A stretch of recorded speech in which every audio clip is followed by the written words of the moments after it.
something marvelous about the new CEO of MetLife. John Crescent had just come in, so I went to see him and told him my story about this gorgeous wooded areas, Westchester County, and how desperately we need it. It was harder than ever before for girls growing up. We needed a center for their development, and this marvelous John Creedy said, fine, I'll be the chairman of this campaign, and I will have 6 co-chairmen. And I said, wonderful. What is different from a vice chairman and a co-chairman? He said, if I call them my co-chairman and I give $20,000, then if they're my co-chairman, they also. So that's how we kicked off our little $8 million adventure. We built this magnificent conference center for girls and women. And there's something about helping girls see themselves life-size. At that time, I thought it was hard for girls growing up, and we needed to do everything. When I look at today's world, and I talk about difficult for girls growing up, how difficult it is for girls growing up, I look back in those years. Today has new problems and new challenges and yes, needs yes, new leaders yes, to look yes, like the girls so they can see themselves yes, in those roles. mm-hmm. Yeah, it's so important. Frances, it reminds me of a saying, one of your quotes that I've heard you say from Emerson, something about opening doors. Be ye an opener of doors. That's what's present for me. And as I think about our study this month of relationship building, the Get Momentum skill, we call it, developing and building meaningful relationships, and in sharing with one another. I remember one visit I had with you, and it was raining outside later in the day, and we went to the window because we were going to do the Peter Drucker exercise. Yes. Of looking out the window to see what I see. See what is visible but not yet seen. Peter Drucker. And in that moment, I saw my reflection.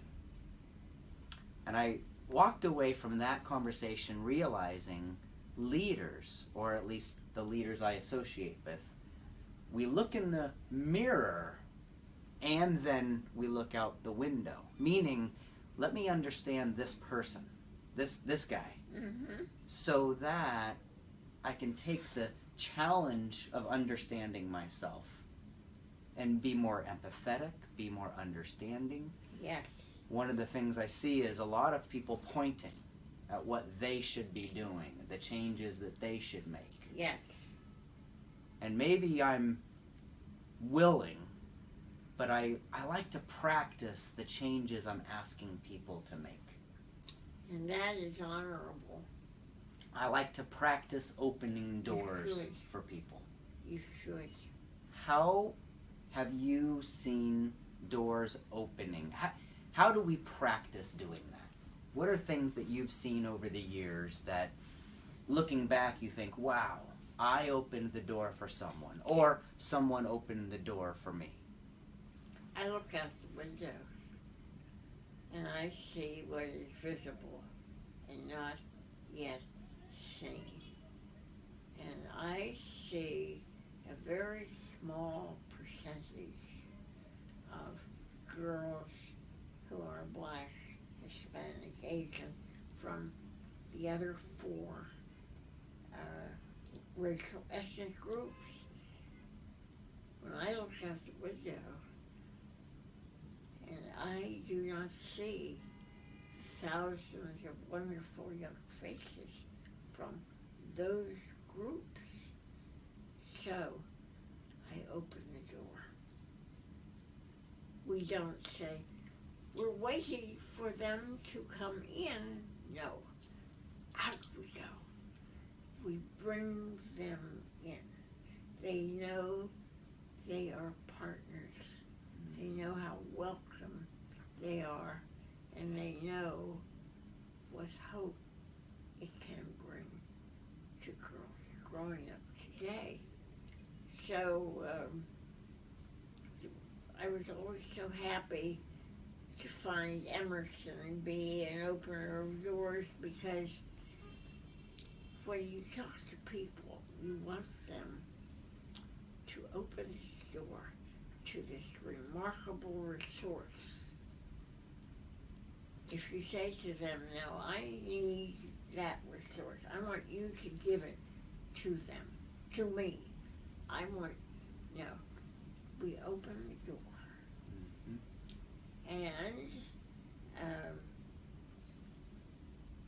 for those, not just for ourselves, for those who follow after ye, as Emerson said. So there are all these opportunities out there, and we help open doors. And when you open the door, then, fellow travelers, we find the people.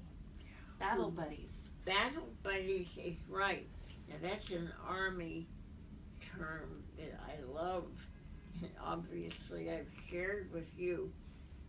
When you're in the trenches, that soldier next to you is your battle buddy.